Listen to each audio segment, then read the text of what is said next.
students, hope you all are doing well.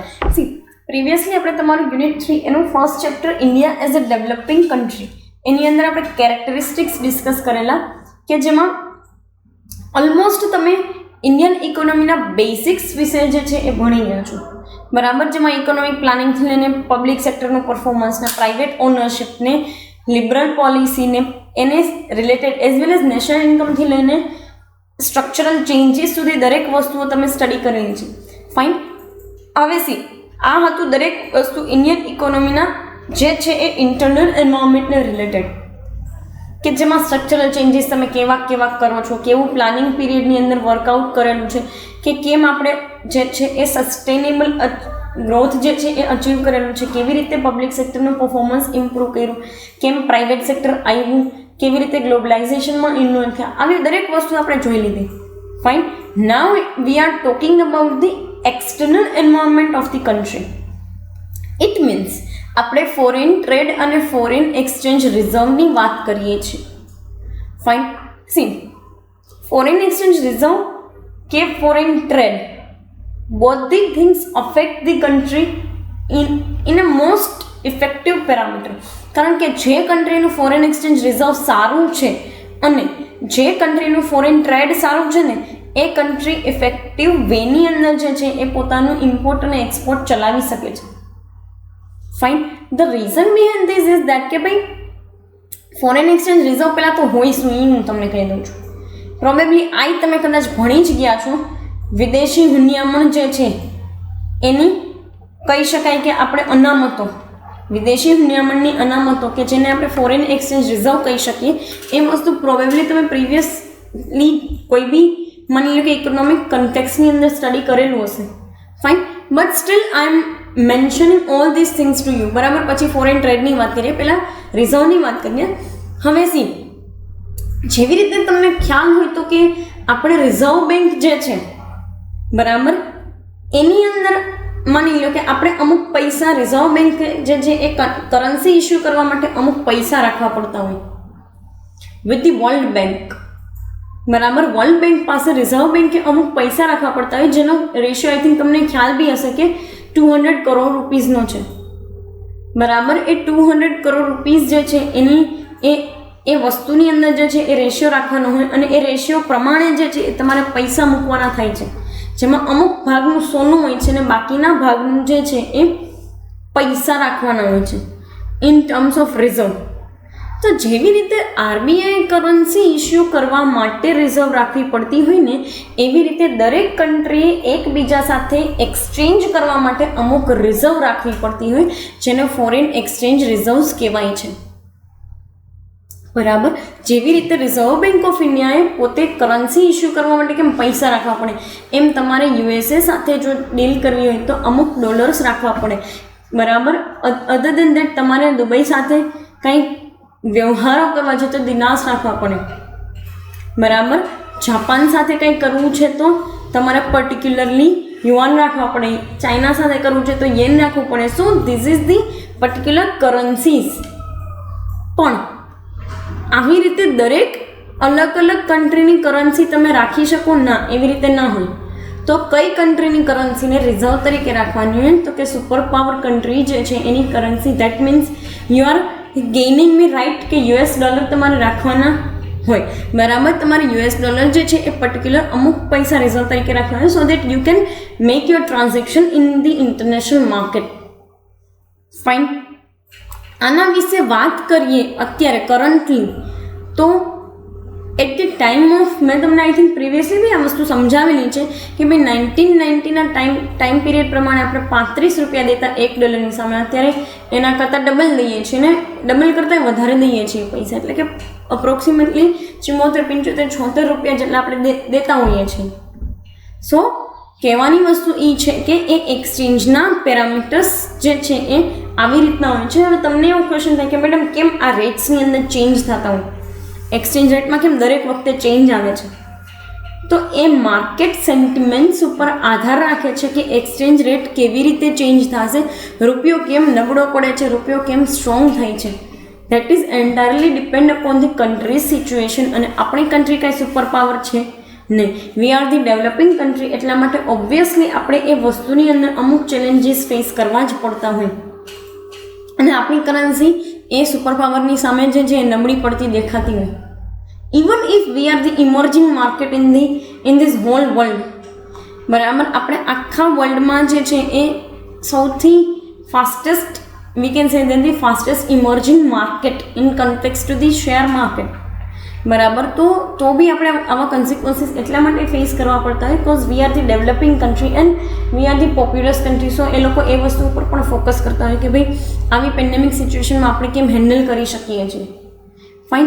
Even if હું તમને ચોખ્ખી વસ્તુ સમજાવી દઉં કે માર્કેટ સેન્ટિમેન્ટ્સ જે છે એ તમે જે છે એ માર્કેટમાંથી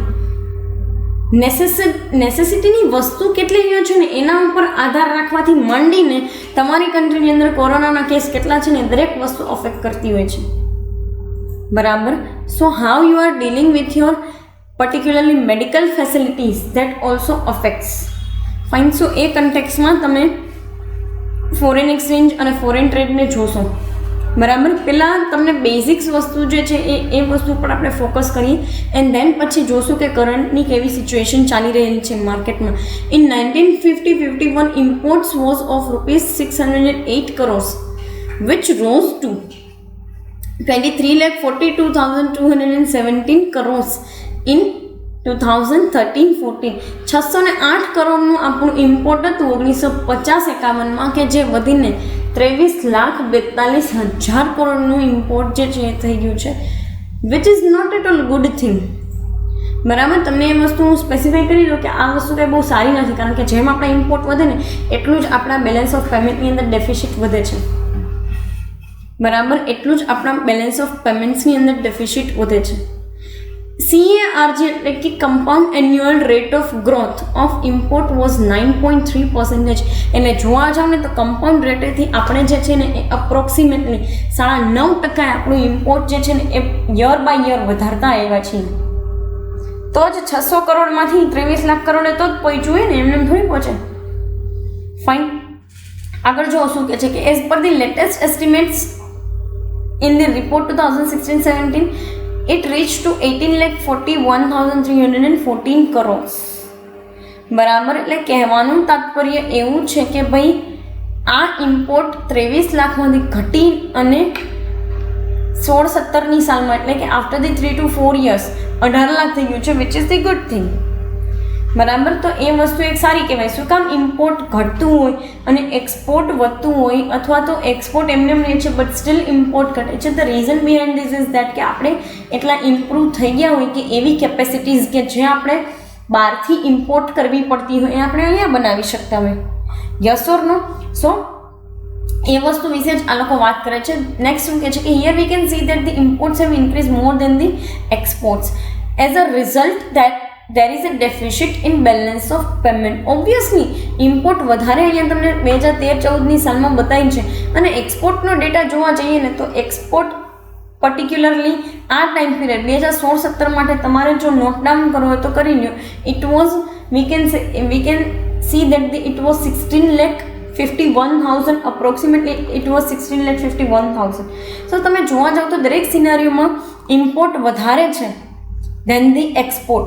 હવે પહેલાં તમને મેં બેલેન્સ ઓફ પેમેન્ટનો I think concept previously semester આપણે 4ની અંદર પણ સમજેલા છીએ. સ્ટીલ એક આઉટલુક તમને આપી દઉં છું. બેલેન્સ ઓફ પેમેન્ટ જે છે એ કન્ટ્રીનું ઇમ્પોર્ટ અને એક્સપોર્ટનું આઉટલે હોય છે. નોર્મલી જેમ તમે બિઝનેસના કરંટ અકાઉન્ટ જોતા હોવ છો ને, જેમાં કરન્ટલી તમે current account as well as capital account એવી બધી વસ્તુઓ જુઓ છો ને, એ જ પ્રમાણેનું આ તમારા ઇમ્પોર્ટ અને એક્સપોર્ટનું એક અકાઉન્ટ હોય છે, જેમાં એક સાઈડ ઇમ્પોર્ટ લખવામાં આવે છે, એક સાઈડ એક્સપોર્ટ લખવામાં આવે છે. Balance of payment it means કે તમારો પેમેન્ટ માટેનું અત્યારનો સિનારીઓ શું છે. હવે એક વસ્તુ તમને કહી દઉં કે કાં તો એની અંદર સરપ્લસ હોય છે ને કાં એની અંદર ડેફિસિટ હોય છે. બેલેન્સ ઓફ પેમેન્ટનું સરપ્લસ ત્યારે હોય જ્યારે એક્સપોર્ટ વધારે હોય, બેલેન્સ ઓફ પેમેન્ટની ડેફિસિટ ત્યારે હોય જ્યારે ઇમ્પોર્ટ વધારે હોય, બરાબર. તમારે ખાલી આટલું જ યાદ રાખવાનું છે પર્ટિક્યુલર આ વસ્તુ માટે, cause you have already studied balance of payment and balance of trade also, બરાબર. આ હું તમને અત્યારે બેલેન્સ ઓફ પેમેન્ટની વાત કરું છું, પછી હું તમને એ પણ વાત કરું છું કે બેલેન્સ ઓફ ટ્રેડ કોને કહેવાય. ફાઇન. સો ઇમ્પોર્ટ એક્સપોર્ટના કન્ટેક્સમાં જો જોવા જાઓ છો તો એ વસ્તુ બંને સાઈડ મેન્શન કરેલી હોય છે, એક સાઈડ ઇમ્પોર્ટ, એક સાઈડ એક્સપોર્ટ, અને બંને વસ્તુને તમે જ્યારે મેઝર આઉટ કરો છો તો ત્યારે તમને આઈડિયા આવે કે કાં તો there is deficit in balance of payment or there is surplus in balance of payment. Fine. So particular આ વેની અંદર તમને એમ કહે છે કે અહીંયા ડેફિસિટ તમને જોવા મળશે. ઓબ્વિયસલી ઇમ્પોર્ટ વધારે હોય તો you can see the deficit here. Fine. Next તમને કહે છે કે સમ ઇમ્પોર્ટ્સ આર ઇનએવિટેબલ. એવી વસ્તુ કે જે તમે માઇનસ કરી શકો એમ નથી. ઇટ મીન્સ કે તમે એ વેની અંદર તમે ઇમ્પોર્ટ્સ જે છે એને રોકી શકો એમ નથી, જરૂરી છે. અને મારું કહેવું તો એવું છે કે ભાઈ જો તમે કન્ટ્રીની અંદર કોઈ વસ્તુ લઈ આવવા માંગો છો તો સામે એમાંથી એટલીસ્ટ એટલી પ્રોડક્ટિવિટી જનરેટ કરી નાખો કે જેથી કરીને તમે ઇફેક્ટિવ વેની અંદર બીજા કન્ટ્રીઝમાં એક્સપોર્ટ કરી શકો. સો ઓટોમેટિકલી સરભર થઈ જશે. તમારે બીજા કોઈ એક્સ્ટ્રા એફર્ટ્સ કે એક્સ્ટ્રા કોઈ રોકેટ સાયન્સ લગાડવાની જરૂરિયાત જ નથી. જેટલી કેપેસિટી તમે લઈ આવો છો ઇન ટર્મ્સ ઓફ ઇમ્પોર્ટ્સ, એના કરતાં મારું કહેવું એમ છે કે અપ્રોક્સિમેટલી એના કરતાં 20% 25% વધારે કેપેસિટી જે છે તમે એક્સપોર્ટની અંદર ડેવલપ કરી લો. સો ઓટોમેટિકલી બે વસ્તુ જે છે એ સરભર થઈ જાય. શું કહે છે? Therefore it is natural that the import are more than the exports. Exports are less as level of income has risen in the economy or in the country due to economic development, consumption has also increased. જો ભાઈ એક્સપોર્ટના કન્ટેક્સમાં તમને એક બીજો point આની અંદર મૂકી દીધેલો છે કે ભાઈ કોઈ પણ ઇકોનોમીની અંદર ઇન્કમ જેમ જેમ સ્ટેપ બાય સ્ટેપ વધે ને એની અસર પણ એક્સપોર્ટ ઉપર આવે. શું કામ? કારણ કે પહેલાં એવી વસ્તુ હોય કે આપણે જે વસ્તુ બનાવતા હોય ને એ વસ્તુ ડોમેસ્ટિક પીપલને પોસાતી ના હોય એટલે ઓટોમેટિકલી તમારી એક્સપોર્ટ જ કરવાની છે. Yes or no? But now જેમ જેમ લિવિંગ સ્ટાન્ડર્ડ અપ થતું જાય છે, જેમ જેમ લોકોની ઇન્કમ વધતી જાય છે, એમ એમ લોકો એ વસ્તુ ઉપરનું પોતાનું સ્પેન્ડિંગ જે છે ને એ વધારતા છે. આજે તમે તમારી જાતને જ જોઈ લો.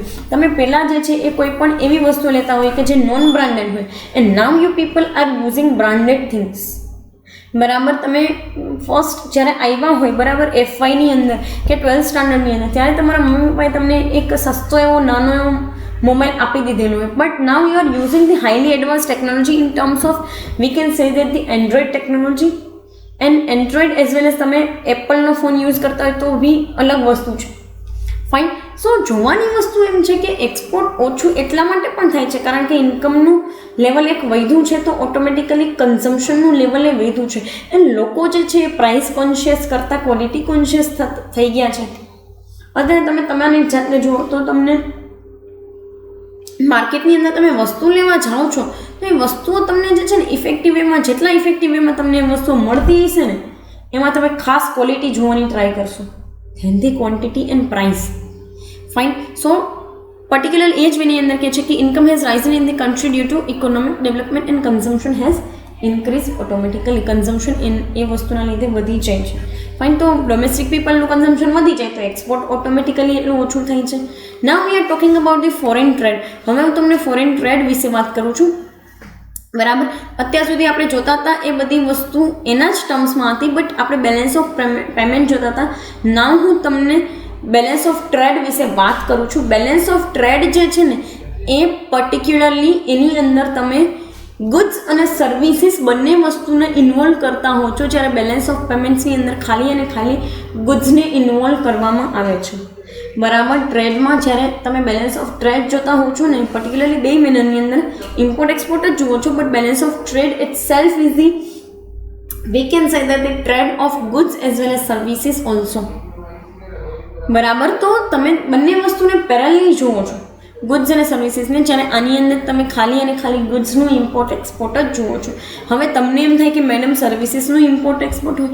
Yes, there is also the import export of services whenever you are exporting some know-how to other countries, whenever you are importing some know-how, technological know-how to from the other countries, these also things is known as the services.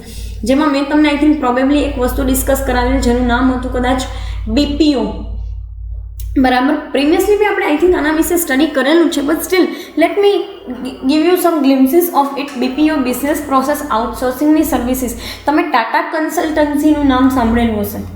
બરાબર. ટાટા કન્સલ્ટન્સીનું કાજ શું છે તો કે એ લોકો બહારની countries જે છે એને અકાઉન્ટ્સને એને ઇન્ફોર્મેશન રિલેટેડ, બરાબર, એને અમુક આઈટી રિલેટેડ સર્વિસીસ જે છે એ પ્રોવાઈડ કરે છે, ડેટા મેનેજમેન્ટ અને ડેટા પ્રોસેસિંગની સર્વિસીસ પ્રોવાઈડ કરે છે. ફાઇન. સો પર્ટિક્યુલર મેનરની અંદર તમે જો એ બીપીઓની સર્વિસીસને એનાલાઇઝ કરો ને, તમે આ વસ્તુ પર I don't think so focus કરેલું હશે. અમદાવાદની ઘણી બધી કંપની, બરોડાની ઘણી બધી કંપની, બરાબર, ટેકનોલોજી ને પર્સપેક્ટિવથી જોવા જાઓ કે પછી આવા ડેટા મેનેજમેન્ટના પર્સપેક્ટિવથી જોવા જાઓ, ઘણી બધી કન્ટ્રીઝને એ લોકો સર્વિસીસ પ્રોવાઈડ કરે છે, અમદાવાદ બરોડાની કંપનીઝ, બરાબર. બાકી તમે જોઈ શકો છો Pune, NR, Silicon Valley, Bangalore, fine, as well as મુંબઈની અંદર બી ઘણી બધી એવી કંપનીઝ છે કે જે બહારની આઉટસાઇડ કન્ટ્રીઝ સર્વિસીસ પ્રોવાઈડ કરે છે. What is this? This is the export of services, yes or no?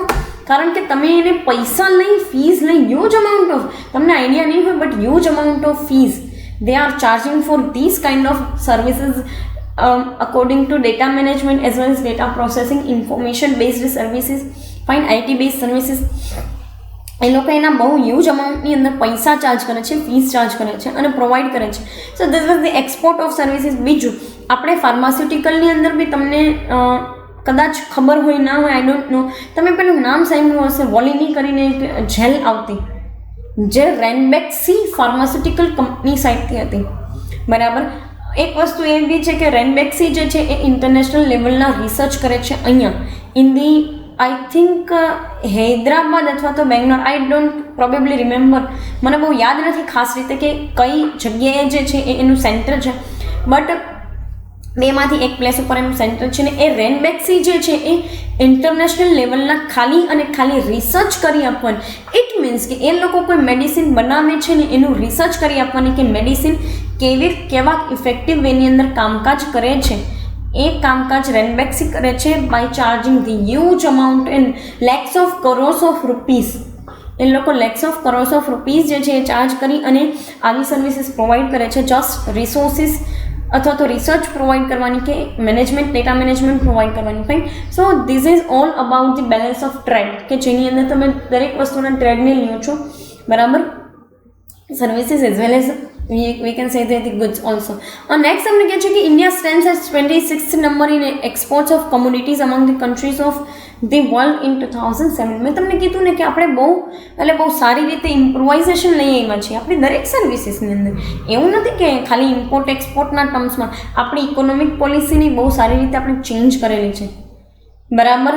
Industrial policy time by time change કરીએ છીએ, યુનિયન્સ બને છે, એ યુનિયન્સ પોતે ડિસાઇડ કરે છે how to deal with the things and how not to deal with the things, બરાબર. So દરેક વસ્તુમાં બહુ ખાસ એવું ઇમ્પ્રોવાઇઝેશન આપણે લઈ આવ્યા છીએ, બરાબર. 2007ના જેટલા પણ કન્ટ્રીઝ હતા વર્લ્ડ ઇકોનોમીની અંદર, એ લોકો જે છે એમાં આપણે 26મા નંબરે ઊભા રહેતા હતા in terms of exports of commodities.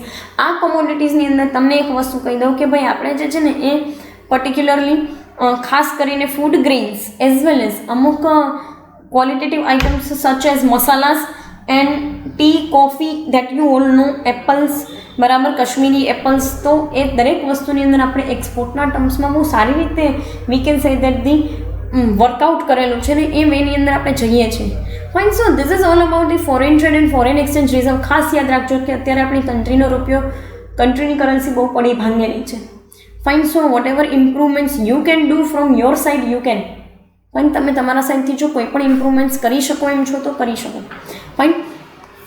So this is all about the foreign trade and foreign exchange reserve. Fine. Particular coming સેશન્સની અંદર આપણે જે છે સ્ટાન્ડર્ડ ઓફ લિવિંગ વિશે વાત કરશું, જેમાં તમને જે પોઈન્ટ આપેલા છે અને મારે જે પોઈન્ટ આપવા છે એ બંને વસ્તુ અલગ અલગ છે.